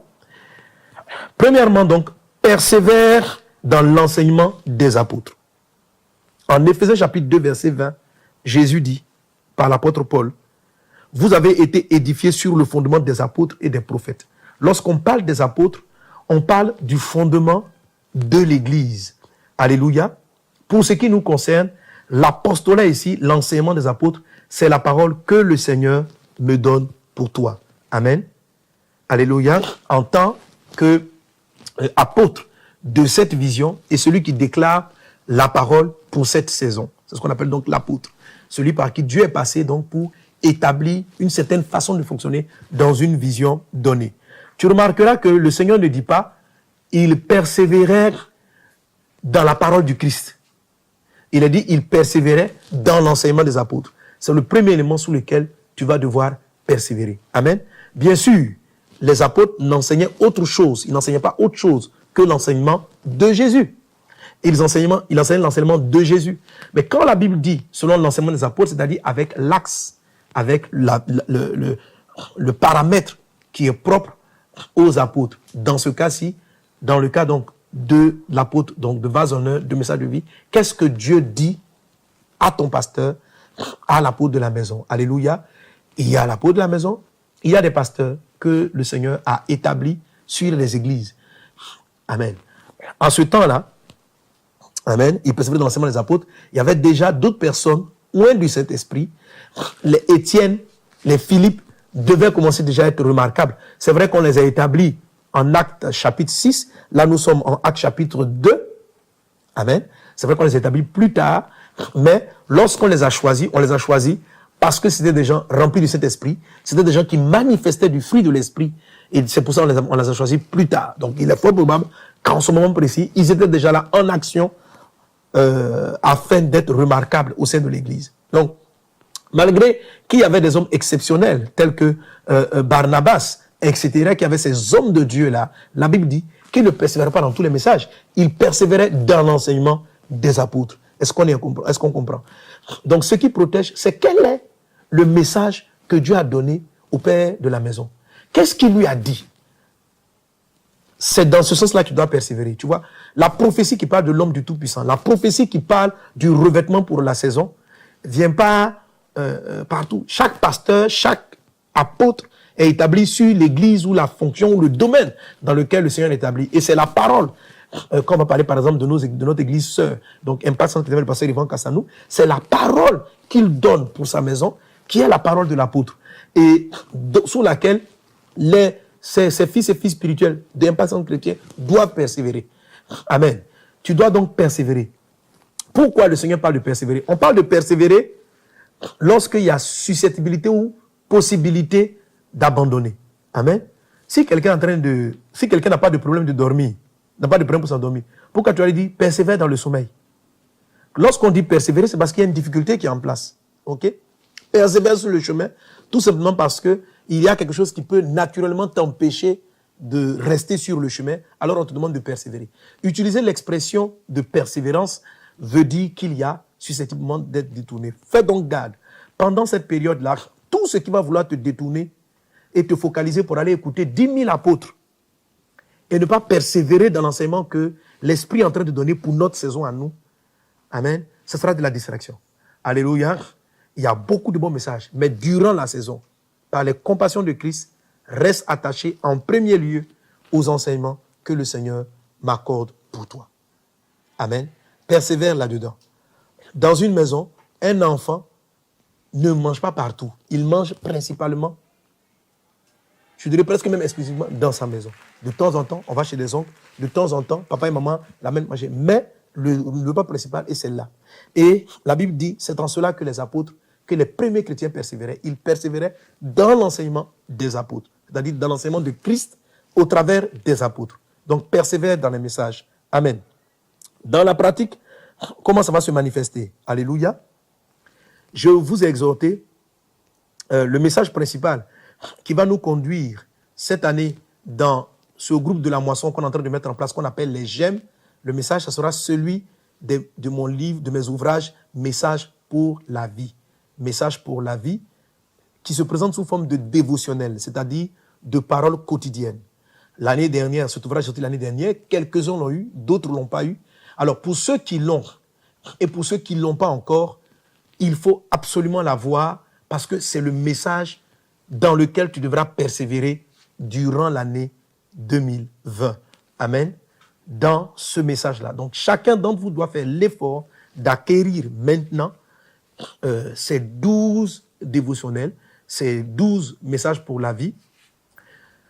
Ils sont donc par lot de 12 ou par lot de 3 parce que chaque 3 numéros, c'est un enseignement précis. Amen. Donc, numéro 1, numéro 2, numéro 3, c'est comment mettre de l'ordre dans ta vie, comment grandir dans les priorités divines. Donc, même si tu l'avais étudié l'année dernière, tu vas à nouveau te replonger dans ce message. Et surtout, si tu ne l'as pas, tu vas à nouveau te replonger dans ce message. Le message ne sera pas forcément prêché tous les dimanches au culte. Je laisse cela au choix de chaque pasteur sur son église, sur l'église. Amen. Où il a été établi. Mais au niveau des groupes de moisson, dans vos réunions personnelles, dans vos temps de méditation, travaillez d'abord la série qui est donnée dans le dévotionnel Message pour la vie. Amen. Cet ouvrage-là, vous l'avez aussi sur Amazon. Vous pouvez le télécharger en ligne, vous pouvez l'acheter en ligne et l'avoir chez vous. Et chaque jour, ou comme à votre rythme, il faut avancer et prier. Il contient des sujets de prière, des textes de méditation, etc. Jour après jour. Et il faut persévérer là-dedans. Amen. Il faut persévérer. Il ne faut pas te relâcher. De temps en temps, tu vas sentir le découragement. Mais souviens-toi de mon message. Pour rester à l'ombre du Tout-Puissant, il faut persévérer dans l'enseignement de ton apôtre. Amen. Et qu'est-ce qu'il te donne aujourd'hui comme message? C'est les messages pour la vie. Les messages pour la vie, le dévotionnel. Et tu en as pour toute l'année. D'abord sur l'ordre, les priorités. Après, on a 90 jours pour travailler notre intimité avec le Seigneur. Après 90 jours pour travailler notre intimité, on aura 90 jours pour vaincre les déserts, les transformer en oasis. Et puis après quoi encore? 90 autres jours pour recevoir et manifester la sagesse divine dans ces 7 colonnes. Donc, tu as 4 grandes séries d'enseignements que tu vas prendre personnellement à la maison. Ce ne sont pas les messages qu'on donnera forcément le dimanche. Mais chacun doit manger, respirer et persévérer dans les enseignements que Dieu m'a donnés. Et celui-là, c'est le dévotionnel. On va le travailler dans les groupes que j'appelle les GEM, groupes d'encouragement et de moisson. Vos pasteurs vous donneront plus de détails si vous ne les avez pas déjà. Mais c'est un mouvement qu'on met en place pour l'œuvre de la grande moisson au sein de toutes les églises. Amen. Alors, dans tous les départements, on aura ce regroupement-là. Je parlerai de cela, je dirai un mot là-dessus tout à l'heure, dans la persévérer dans la communion fraternelle. Amen. Donc, il faut faire ça. Persévérer dans l'enseignement, c'est faire ce que je te dis par l'Esprit de Dieu. Je te dis, c'est le temps de la moisson. OK? Et j'ai des enseignements par rapport à cela, comme bouc et brebis, et etc. Persévère dans ce genre de choses-là. Écoute-les. Fais ce que le Seigneur te dit. Et ces deux grands éléments, le revêtement du Saint-Esprit et l'ombre du Tout-Puissant, vont perdurer dans ta vie. Amen. Donc, la moisson des âmes et puis la formation des boss. Les pasteurs vont avoir, et moi-même, je vais me déplacer dans plusieurs pays pour aborder, pour former, pour parler avec tous ceux qui servent dans la maison. Donc, vraiment, soyez aux formations des boss, participez. Telles sont les grandes instructions que je vous donne, les paroles sous lesquelles vous devez demeurer durant cette saison-là. Et même encore après, on donnera de nouveaux thèmes. Et c'est à partir de là que vous serez vraiment gardés et vous allez vivre l'extraordinaire divin. Car Dieu met dans ma bouche la parole pour ta saison. Qu'il en soit ainsi au nom puissant de Jésus-Christ de Nazareth. Alléluia. Donc voilà quelques éléments de message sous lesquels tu devras persévérer. Donc le dévotionnel, le message pour la vie, la moisson le travail pour la moisson des âmes, et puis la formation des ouvriers. Amen. Le deuxième élément pour lequel devaient persévérer les chrétiens, c'était persévérer dans la communion fraternelle. La Bible dit, ils persévéraient aussi dans la communion fraternelle. OK? Cette année, faites très attention. L'auteur de l'Épître aux Hébreux dit ceci en Hébreux 10, 39. Nous ne sommes pas de ceux qui se retirent pour se perdre, mais de ceux qui ont la foi pour sauver leurs âmes. Je te dis que la moisson se caractérise par une très grande activité satanique qui viennent essayer de détruire le fruit ou de le consommer avant que le propriétaire ne puisse en jouir. Donc, parmi les attaques de l'ennemi, il va y avoir donc plusieurs qui vont tenter à t'éloigner du troupeau, à t'éloigner de l'église. Pendant ces 10 ans, faites très attention avec ce qui veut t'isoler. L'isolement ou l'isolation va se faire de plusieurs façons. Certains vont décider, vont avoir des idées qui vont leur dire reste chez toi à la maison, prie dorénavant, limite-toi. Pendant que physiquement tu peux te déplacer, venir au culte, tu vas entendre des voix et des conseils qui vont te dire non, reste chez toi à la maison, contente-toi seulement des cultes en ligne. Non. Les cultes en ligne, c'est pour ceux qui physiquement ne peuvent pas aller dans l'église. OK? Qui physiquement ne peuvent pas aller dans l'église. Parce que ce dont il est question dans ce passage, il persévérait dans la communion fraternelle. La communion fraternelle, ce n'est pas écoute. Parce que quand tu écoutes le culte en ligne, tu reçois les messages. OK? Tu écoutes les messages. Donc, tu peux appliquer le premier élément. Mais le deuxième élément, la communion fraternelle, c'est rester avec des frères. C'est communier avec des croyants. C'est partager l'amour avec des frères. Donc, physiquement, tu dois être dans une communauté et rester dans cette communauté et tu dois persévérer à cela. Tu ne dois pas laisser les nouveaux moyens de communication là, tels que les cultes en ligne, te priver de la communion fraternelle. Pourquoi la Bible dit de persévérer? Parce que ce n'est pas facile de rester en groupe. Vous comprenez? On a de quoi se plaindre des uns des autres. On a des frustrations. On a différentes formes de vexation. C'est la raison pour laquelle le Seigneur parle de persévérance. OK? Ça veut dire on a toutes sortes de raisons. Et même, pourquoi? Même les apôtres, même du temps de l'Église qui est la plus louée, la Bible dit qu'à un moment donné, les gens se plaignaient de ce qu'ils trouvaient qu'il y avait des injustices dans la distribution de la nourriture. OK? Mais malgré qu'il y avait des imperfections au sein de l'Église, la Bible dit ils persévéraient. Parce que quand vous voyez où, au lieu de donner à manger, on donne à un tel et puis on sous-estime un autre, on ne lui donne pas, ça donne envie de quitter la communauté. Mais la Bible dit non. Malgré ce genre de choses, ils persévéraient. Cette année, persévère. Si tu veux demeurer à l'ombre du Tout-Puissant, persévère. C'est-à-dire, tu vas dans ton département, on t'a frustré, il faut persévérer. Amen. Persévérer dans quoi? Pas simplement dans l'écoute de la parole. Ça, c'est le point numéro 1. Mais persévérer dans la communion fraternelle. C'est-à-dire aller rendre visite aux frères, être visité par les frères. Persévérer dans la communion fraternelle, c'est nous battre pour être tout le temps ensemble. C'est rester ensemble, c'est avoir de bons moments ensemble. C'est une chose dans laquelle les croyants persévéraient. Plusieurs ne restent plus à l'ombre du Tout-Puissant parce qu'ils persévèrent dans l'écoute des messages. Ils disent, moi je reste chez moi à la maison, j'écoute la parole de Dieu, ça m'est suffisant. Non, mon ami, tu ne seras pas à l'ombre du Tout-Puissant. Tu ne seras pas protégé. Il ne faut pas ça seulement pour rester. Il faut la communion fraternelle. Les apôtres persévéraient dans la communion fraternelle. Je disais tantôt que l'ennemi va tenter de te détruire. Qu'est-ce qu'il va faire? En 2 Samuel chapitre 11 verset 15, il est dit, David a écrit cette lettre. Placez Uri au plus fort du combat et retirez-vous de lui afin qu'il soit frappé et qu'il meure. 16. Joab en assiégeant la ville plaça Uri à l'endroit qu'il avait défendu, qu'il s'avait défendu par les vaillants soldats. Les hommes de la ville firent une sortie et se battirent contre Joab. Plusieurs tombaient parmi le peuple, parmi les serviteurs de David, et Uri le tien fut aussi tué. Tu vois, David a utilisé, c'est vrai, il a péché contre Dieu, mais il a utilisé une méthode très diabolique. Qu'est-ce qu'il dit? Il dit, il savait que Uri allait mourir. Il dit, mettez Uri au plus fort de la guerre. Et au plus fort de la guerre, retirez-vous de lui. Il savait que si Uri restait seul, quelle que soit sa bravoure, même si c'est l'homme le plus dangereux, David était convaincu que Uri allait mourir s'il restait seul. Écoute, c'est une stratégie de Satan, de t'isoler, de te trouver des arguments pour que tu restes seul, pour que tu ne viennes plus à l'église, pour que tu quittes ta maison et que tu ailles dans une autre église. C'est une stratégie de Satan. Lorsqu'il va t'isoler, il te dit, aie des moments personnels, aie des moments propres de prière. Lorsqu'il va t'isoler, il va te tuer. Il va te tuer.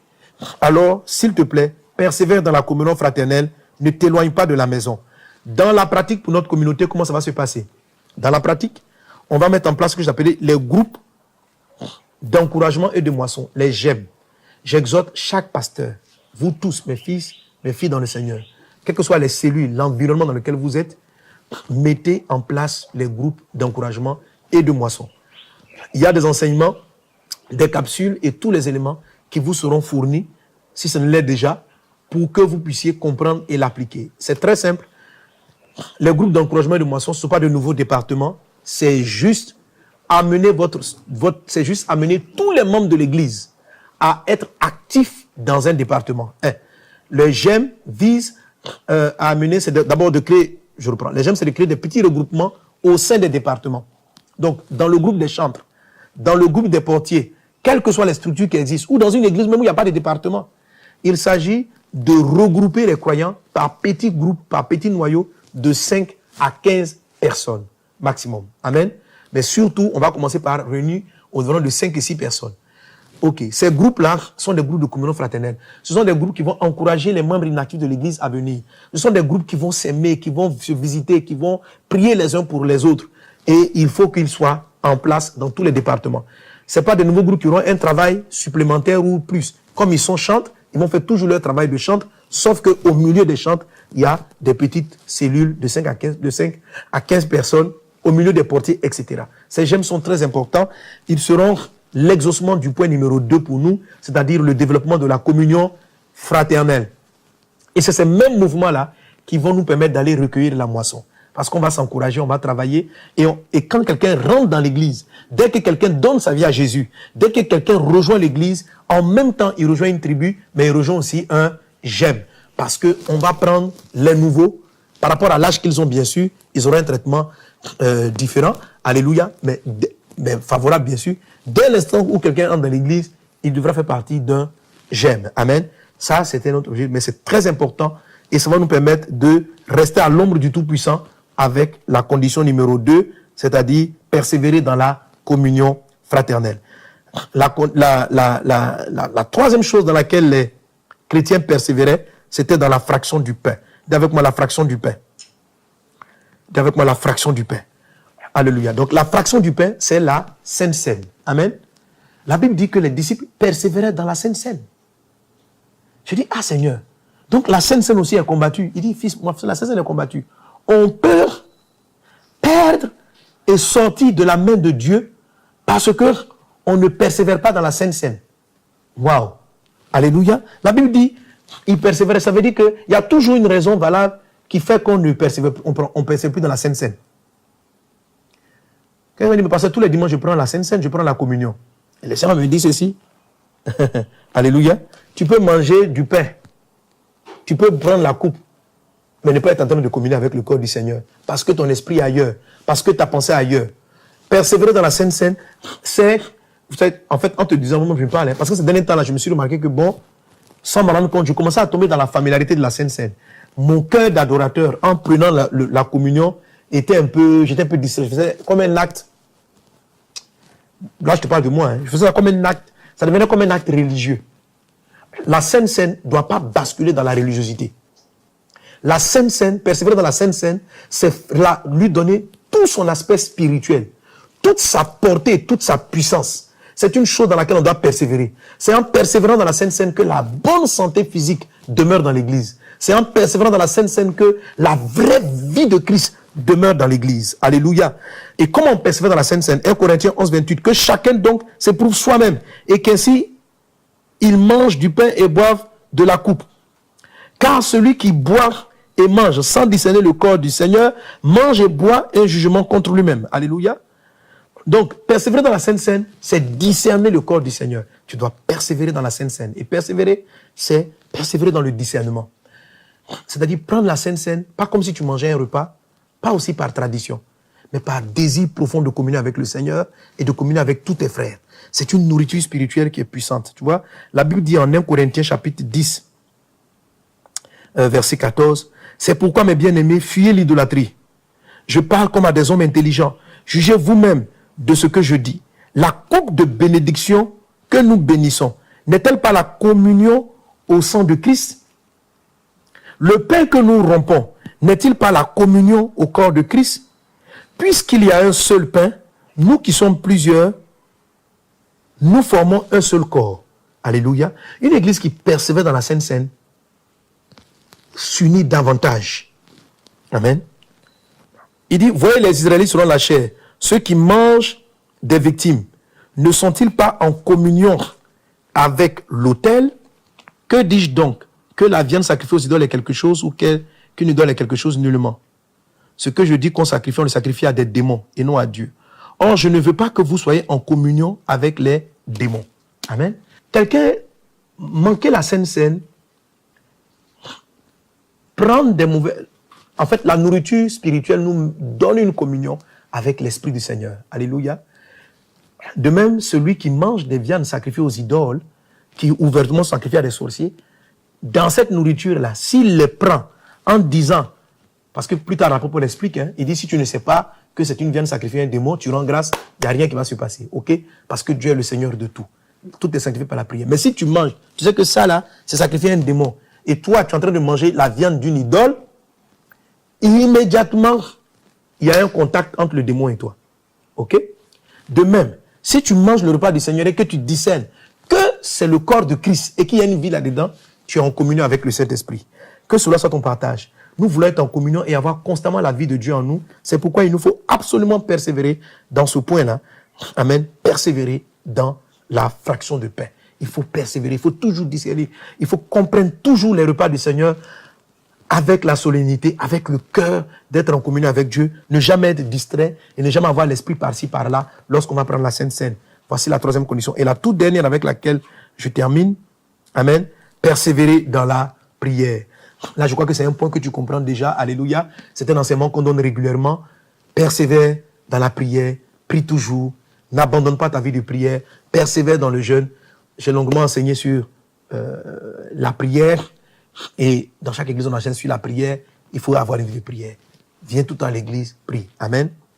Donc voilà, ces 4 conditions-là qui vont te permettre de vivre l'extraordinaire divin pendant cette année, d'avoir le revêtement sur toi et de marcher à l'ombre du Tout-Puissant. Amen. Persévérer dans l'enseignement de ton pasteur, de l'apôtre. Amen. Persévérer dans la communion fraternelle. Ne pas abandonner, quel que soit ce qui se passe au sein des groupes et des départements. Toujours donner l'amour, toujours faire du bien, toujours pardonner aux autres. Tu dois persévérer dans la communion fraternelle. Persévérer dans la fraction des pains. Prendre toujours le repas du Seigneur avec l'esprit de consécration qui va avec et puis persévérer dans la prière. Amen. Que Dieu te bénisse abondamment. Que ces choses-là soient avec toi. Nous allons prier le Seigneur Jésus et achever ainsi donc ce message. Que l'onction divine soit sur toi. Alléluia. Ensemble, on va prier le Seigneur. Père Céleste, Dieu vivant, que ton nom soit béni. Je prie afin que vraiment ton esprit se répande dans toutes les églises et tous ceux qui entendent en ce moment le son de ma voix, qu'ils reçoivent l'Esprit du Seigneur sur leur vie au nom de Jésus. Je prie, Père, afin que ta force, afin que ta grâce soit sur nos vies, que ton ombre vienne nous recouvrir, l'homme de la protection, l'homme qui nous garde. Qu'il en soit ainsi dans le nom de Jésus. Que, équipés par ton Esprit Saint, nous puissions maintenant déraciner les œuvres des ténèbres et semer les œuvres qui viennent de Dieu. Ô Dieu des cieux, nous voilà entre tes mains. Père, nous nous confions à toi pour cette année 2020 et pour la suite.